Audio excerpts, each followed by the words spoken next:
Bang, gimana sih cara memilih merpati balap di pasar? Nah, di sini saya akan bagikan tipsnya buat teman-teman semua. Namun teman-teman perlu diketahui ya, di sini saya bukan jago dalam memilih merpati ataupun mahir ataupun master dalam memilih merpati. Namun saya hanya berbagi pengalaman karena ini ada yang nge-DM saya. Bang, lo beli burung kok di pasar itu kok hasilnya bagus-bagus. Nah, bagi dong tipsnya. Nah, di video kali ini saya akan bagikan tipsnya. Jadi untuk memilih merpati balap khususnya, kalau kita main atau lagi jalan-jalan kebetulan menemukan penjual merpati. Nah, di situ kalian tertarik atau ingin membelinya tanpa disengaja. Nah, kalau kita nggak punya bekal atau ibaratnya kasarnya ilmu atau pengalaman, nah di video kali ini saya akan bagikan pengalaman pribadi saya untuk memilih merpati balap di pasar, teman-teman. Jadi yang pertama, kalau saya pribadi tuh kalau memilih merpati tentunya carilah harga yang murah, teman-teman. Waduh, ini harganya pengennya yang murah-murah terus nih. Iya dong. Jadi kenapa harganya murah? Biasanya dengan harga murah itu kebanyakan banyak yang merpati yang bagus. Namun tidak dipungkiri juga harga mahal otomatis jauh lebih bagus. Nah, pengalaman saya itu saya mencarinya yang murah, teman-teman. Cuman murah ini saya bisa ibaratnya memprediksi atau berhayal atau gambaran saya itu bisa mengalahkan merpati yang mahal yang di penjual tersebut. Nah, untuk memilihnya itu gimana, Bang? Tipsnya bagi dong. Oke, jadi yang pertama yang harus teman-teman lakukan yaitu memperhatikan semua merpati di pedagang tersebut.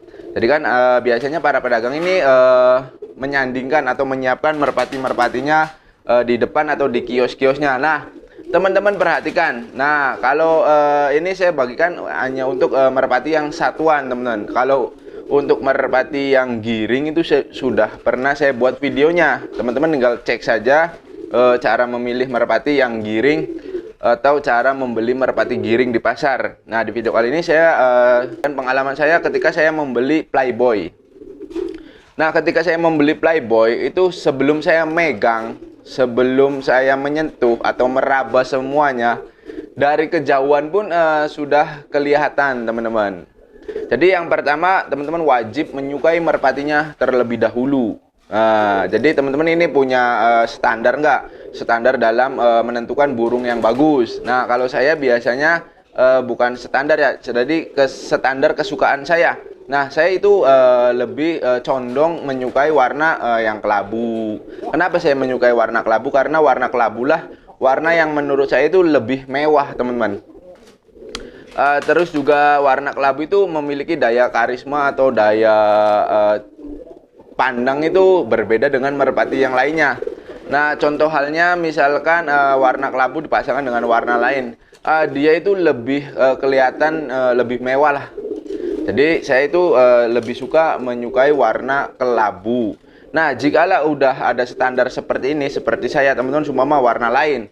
Nah, tentukan merpatinya. Nah, di situ kan ada beberapa jenis warna tuh, beda-beda.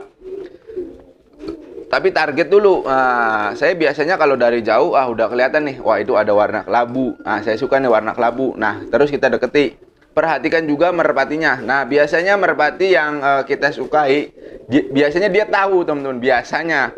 Kalau pengalaman saya pribadi itu ketika saya mau memilih atau mau membelinya, merpati tersebut itu sudah tahu. Nah, terus biasanya merpatinya mungkin kontak batin juga ya, menunjukkan sesuatu. Jadi, biasanya condong dia lebih agresif. Dia lebih galak di kandang. Jadi, seumpama ini kan di koloni, di satu kandang dengan merpati yang lain bercampur, ada betina, ada jantan, dicampur menjadi satu. Nah, ketika saya udah sreg dengan warnanya, otomatis merpati tersebut nih pasti lebih mendominasi atau lebih berkuasa di tempat tersebut. Nah, jadi udah nggak salah lagi nih, teman-teman, langsung saja ambil.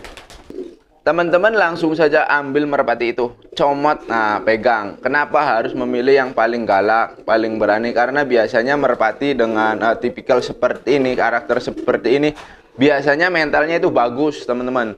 Bagus dalam artian ketika nanti kalian jodohkan atau kalian giringkan kalau mainkan itu enggak, mentalnya itu enggak penakut. Jadi berani. Cuman ini masih banyak lagi. Nah, setelah sudah dipilih itu kan tujuannya seperti itu. Setelah teman-teman pilih, terus pegang lah. Nah, ini contoh nih merpati Playboy saya. Jadi yang pertama sekali itu warna, teman-teman. Nah, otomatis teman-teman udah lihat nih warnanya. Warna kelabu. Nah, pas diperhatikan memang benar ini lebih dominan. Walaupun ketika saya membelinya itu masih piyik, teman-teman. Tetapi nggak tahu kenapa merpati ini menunjukkan kegagahannya, keberaniannya. Ketika saya sudah, ini nih merpatinya. Dia menunjukkan itu keberaniannya. Saya pantau terus. Nah, setelah itu cocok, dilihat dulu. Pas udah cocok, udah kalau saya biasanya kalau udah sreg banget dengan hati, langsung comot, langsung ambil. Nah, biasanya kalau udah cocok seperti itu, walaupun kita nggak ambil nih, saya itu nggak ambil, teman-teman. Tapi saya memberikan kode ke penjualnya. Jadi usahakan kita ini udah ada pilihan nih. Jadi jangan dipegang dulu, teman-teman. Kalau saya pribadi itu tidak memegang dulu. Biasanya saya menanyakan ke penjualnya, Pak atau Mang, ini ada merpati warna kelabu nggak? Nah, biasanya orang tersebut atau penjual tersebut langsung mengambilkan apa yang saya inginkan, teman-teman. Jadi karena nggak ada yang lain. Nanti biasanya ada pilihan, sumama ada dua nih, yang ini, oh jangan yang itu, coba yang ini lihat. Nah, saya biasanya yang saya pilih itu pura-pura saya nggak milih dulu, tetapi ini nih, oh yang ini coba, nah coba dilihat. Tetapi pada awalnya itu sebenarnya saya sudah memilih merpati tersebut, dari kejauhan pun saya sudah memilihnya. Walaupun saya memegang merpati yang lain, tapi saya udah tujuannya ke situ. Nah, nanti di pertengahan percakapan antara kalian dengan penjual itu, kalian harus mengarah ke situ. Biarkan penjualnya mengambil sendiri, teman-teman. Nah, itu trik dari saya atau tips dari saya itu seperti itu. Penjual yang di pasar Kali Tanjung. Otomatis penjual itu akan mengambil ini pilihan saya itu dengan secara tidak langsung, teman-teman. Walaupun dia nggak tahu saya itu emang udah memilih ini. Pastinya kebanyakan nggak tahu, teman-teman. Tapi itulah emang trik saya memilih merpati itu seperti itu. Jadi saya sudah tentukan dulu warnanya dari jauh. Biasanya dilihat dari dekat kan boleh nih, dilihat kita dekat. Kita lihat dari dekat. Jarak dekat, nah udah yakin, nah barulah teman-teman coba-coba megang yang lain dulu. Kalau saya megang yang lain dulu, nah teruslah dapatlah ini yang saya inginkan. Tuh, nah tapi kan ini kan posisinya masih piyik. Biasanya penjual itu lebih mengetahui kalau kita nggak mengetahui merpati jenis kalau kita tidak mengetahui kelamin merpatinya kan, kalau masih piyik agak bingung. Ya kita boleh tanyakan ke penjualnya. Nanti setelah kita pegang, kita tangkap seperti ini. Kalau dirasa, wah ininya ada yang cacat atau gimana, ya tanyakan aja, tanyakan dulu harganya ini kalau yang ini berapa. Nah, saya biasanya seperti itu. Nah, kalau harganya cocok, teman-teman langsunglah periksa semuanya dari sayap, mata, semuanya. Nah, terus setelah itu tip dari saya nih, perhatikan juga sayapnya, teman-teman. Nah, untuk sayap merpati seperti ini. Kalau merpati balap itu kebanyakan runcing, teman-teman, tidak membulat. Runcing itu dalam artian tidak melingkar seperti ini. Nanti kalau ada contoh, ini kebetulan sayapnya rusak tuh. Ini nggak dijodohin, teman-teman. Ini saya kan mintanya laki-laki. Pak, waktu saya beli ini nih, ini laki-laki. Iya laki-laki. Saya udah suka dengan warnanya, tapi dijodohin itu nggak jodoh-jodoh, teman-teman. Bahkan ini sempet saya kira itu betina. Bahkan kawinnya di bawah posisinya dengan adik si Bima ini, posisinya di bawah. Ini udah aneh nih, nggak wajar nih, giringnya terlalu bagus. Jadi merpatinya itu bergantian giringnya kan, jadi aneh, teman-teman. Karena saya memang dulunya nyari laki-laki, ya ini saya jadi ragu-ragu karena ini persis sekali dengan betina, teman-teman. Ini jantannya ibaratnya itu nggak ada jantan-jantannya tuh mukanya. Cuman karena saya memilih di awal ini udah berani dengan yang lain walaupun masih piyik, di situ kan ada bercampur dengan merpati dewasa, tetapi ini lebih menguasai teman-teman. Jadi alhasil mentalnya sudah ketahuan. Itu untuk mengetahui mental si merpati. Ya alhamdulillah ini mentalnya bagus.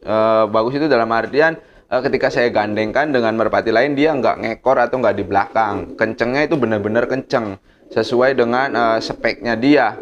Nah, terus tip dari saya untuk membeli merpati balap di pasar, yang pertama itu usahakan nih teman-teman cari merpati dengan batok kepala seperti ini.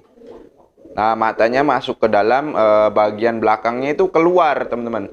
Jadi bagian depan, bagian mata depan dia agak ke dalam, jadi posisinya tuh seolah-olah ngebengkok seperti ini. Jadi ini kan lurus sana. Jadi bagian ini depan, ini masuk ke dalam, nah ininya keluar. Bagian belakangnya itu keluar. Cuman ke dalam juga nggak ke dalam banget, keluar juga nggak keluar banget. Nah, seperti ini. Nah, usahakan juga memilih merpati.